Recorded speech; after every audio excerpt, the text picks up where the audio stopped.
हुकूमत बचाओ मुहिम में पीडीएम सरकार मईशत की बेहतरी पर तवज्जो देने के बजाय अपनी सियासत और हुकूमत बचाने की फिक्र में मगन है।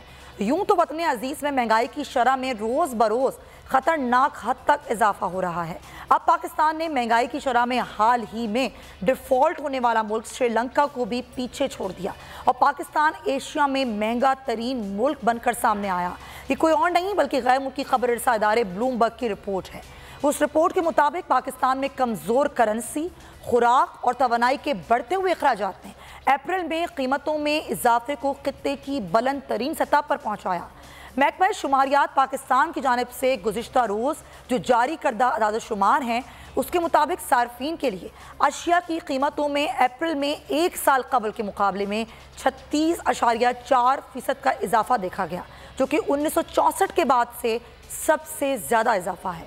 रिपोर्ट में ये कहा गया है कि अदाद शुमार से पता चलता है कि पाकिस्तान की महंगाई की शरह ने श्रीलंका में कीमतों में इजाफे को भी पीछे छोड़ दिया है, जहां अप्रैल में कीमतें कम होकर अब 35.3% पर आ गई हैं और मुआशी बहरान से बहाली के आसार नजर आने लगे हैं।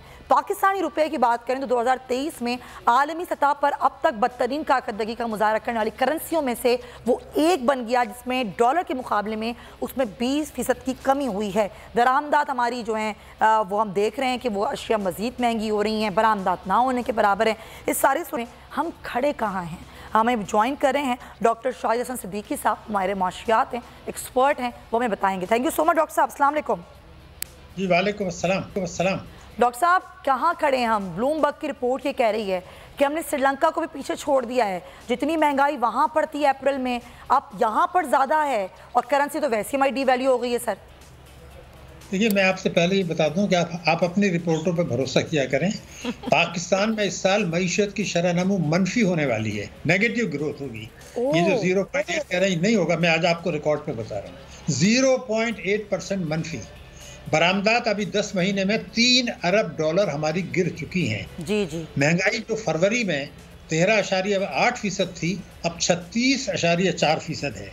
ये जो हम अय्याशी कर रहे हैं, सियासी झगड़े, आईनी झगड़े, ये मईशत से इस साल तबाह नहीं होगी। अब कौम को मैं आज बता रहा हूँ कि अल्लाह ताला मेरी बात गलत साबित कर दे, 2024 और 2025 में भी इसके संगीन असरात पाकिस्तानी कौम को, पाकिस्तान की मईशत को, पाकिस्तान की सलामती को, पाकिस्तान के जौहरी प्रोग्राम को जो है भुगतने पड़ेंगे। आज मैं आपको बता रहा हूँ, ये अय्याशी जो कर रहे हैं ना, सियासी झगड़े, इसको गिरा दो, उसको गिरा दो, इसके संगीन नताइज होंगे। और आज भी कौम को नहीं बता रहा, ना अपोजिशन बता रही, ना कोई और बता रहा है कि IMF के प्रोग्राम में नए मसाइल पैदा हो गए हैं। अभी तक तो हमें ये कह रहे थे जो गारंटीज चाहिए हैं, अब एक नया मसला पैदा हो गया जो अभी तक को नहीं बताया गया। बिल्कुल। वो ये था कि अमेरिका से हमने दरखास्त की कि जनाब आपके लिए तो हमने अपनी जानें कुर्बान कर दी, अपनी मईशत तबाह कर दी वॉर एंड टेरर में, तो आप जरा अमेरिका से सिफारिश कर दें, कोई इमदाद नहीं, कर्जा ही हमें दे दे। हमने तो सारी शराइत पूरी कर दी है।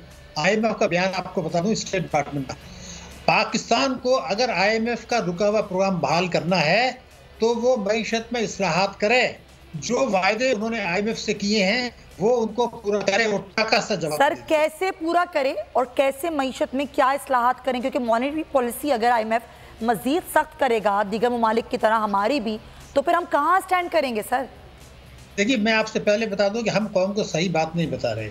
मैंने आपके प्रोग्राम में 1 दर्जन दफे कहा है कि ये IMF की शराइत नहीं है। और उसके बाद में अगर आपको गवर्नर स्टेट बैंक का बयान दिखा दूं, मेरे कहने के बहुत बात कि हमने जो शरह सूद बढ़ाई है उसका IMF से कोई ताल्लुक नहीं है, तो पहले तो आप IMF को अलग कर दें। अब IMF के मुतालबात क्या हैं ये हमें सोचना है। मैं आपको बताऊं क्या है, आज नहीं बता रहे। IMF ये कह रहा है कि आपने कम आमदनी वाले लोगों को, जो बिजली, पेट्रोल और गैस के नर्ख में कमी की है, कम आमदनी वालों को उसको आप बढ़ाएं। कुछ चल रहा है ना, और हम खुश हैं, ये उनका मुतालबा है। दूसरे वो ये कह रहे हैं कि आप, हालांकि हमारी बरामदात गिरी हैं, बरामदात तबाह हैं, बांग्लादेश कहाँ पहुंच गया, भारत कहाँ पहुंच गया, वियतनाम कहाँ पहुंच गया, हम तो अभी 2014 की सतह से थोड़ा ही ऊपर हैं। इस दौरान में कुछ की दुगनी हो गई। IMF ये कहता है, मुतालबा कर दिया है उसने अब, कि आपने बरामद को जो टैक्सों में छूट दी है आप उसको वापस लें। ये उनका मुतालबा आ गया, ये हुकूमत नहीं बता रही। तीसरा उनका मुतालबा ये है कि आप टैक्स दहनगान का दायरा, सर अभी तो उसका इम्प्लीमेंट नहीं हुआ, sorry to interrupt you, tax छूट का तो इम्प्लीमेंट नहीं हुआ अभी तक, और वो कह रहे हैं वापस ले लें इस चीज को। नहीं, इम्प्लीमेंट तो हो चुका है ना, ये दे चुके हैं। मराहत हमने दी थी, डार साहब ने दी थी, बड़ी मराहत दी थी। तो अब टैक्सों में छूट उनको दी है ऑलरेडी, और वो कहते हैं उस छूट को भी वापस लें। वो कहाँ टैक्स दे? तो ये तो वो भी सोच समझ के बात करते हैं। तो ये उन्होंने 3 मुतालबात कर दिए। अब क्या हमें ये पता है कि IMF ने ये जो 3 टैक्सों का कर दिया, इसलिए कहा कि हमारे 381 अरब रुपए के टैक्सों की वसूली हदफ से कम हुई है। ये ऑलरेडी तो उनको तो आपने हथियार हवाले कर दिया।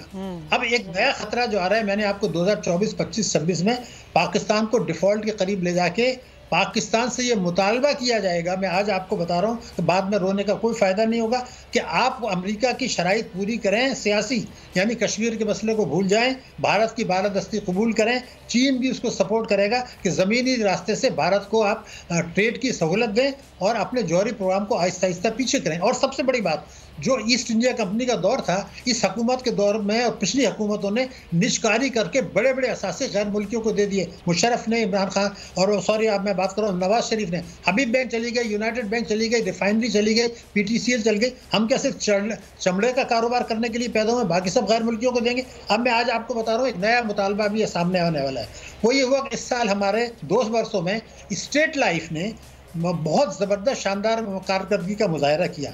74 में मैंने ये कहा था कि जब नेशनलाइज हुई थी तो बैंकों ने तारीखी मुनाफा हासिल किया था और वो कामयाब था। तो उस वक्त की सेनेट कमेटी को मैंने बताया था कि हमारा निजकारी कामयाब है, लेकिन हमने उसको प्राइवेटाइज के ख़त्म कर दिया। अब दूसरी चीज़ मैं आज आपको बता रहा हूँ, वो ये कहेंगे अपने असासे बेचें जो गैर मुल्कियों को जाएंगे। अब स्टेट लाइफ में मैंने देखा, अभी 2 साल का मैं कंपेयर कर रहा था, जिसको अब कहा जाएगा निजकारी कर लें। उन्होंने 2021 के शुरू में इमरान खान साहब के दौर में एक साहब को चेयरमैन बनाया जो बाहर से लेकर आए, ओवरसीज पाकिस्तानीज हाईली क्वालिफाइड। उन्होंने क्या किया मैं आपको बताऊँ, स्टेट लाइफ का शेयर था 52% 2020 में, वो 69% आ गया।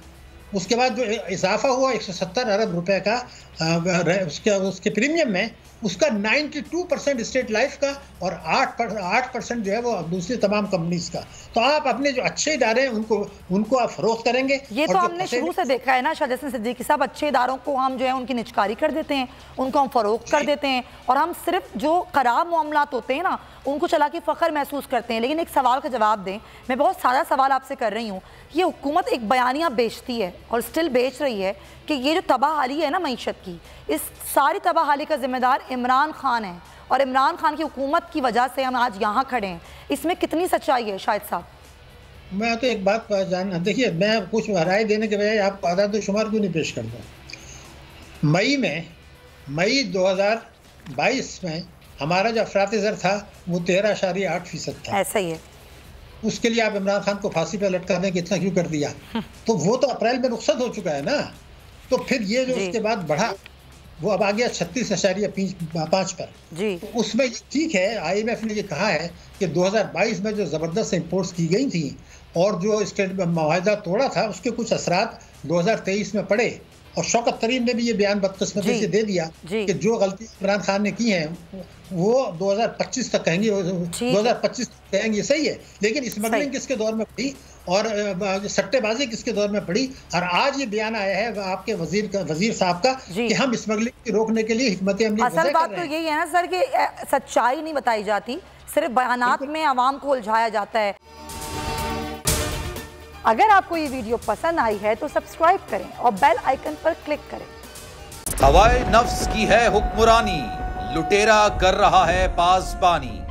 बोल न्यूज के मार्केटिंग हेड आकाश राम ताहा लापता, तफ्तीशी इदारे जवाब देने से कासिर, अहले खाना परेशान, बेटे की जुदाई में माँ गम से निढाल। जो बच्चों हिंदू पर आए थे जो को पाकिस्तानी, मुझे मेहरबानी करे पंहिंजो आकाश वापस कयो। अमेरिकी सेनेट में कांग्रेसमैन की आकाश राम के अगवा के खिलाफ पुरजोर मुजम्मत। And I, of course, have been concerned about some of the terrible disappearances, some of the abuses of human rights in Pakistan.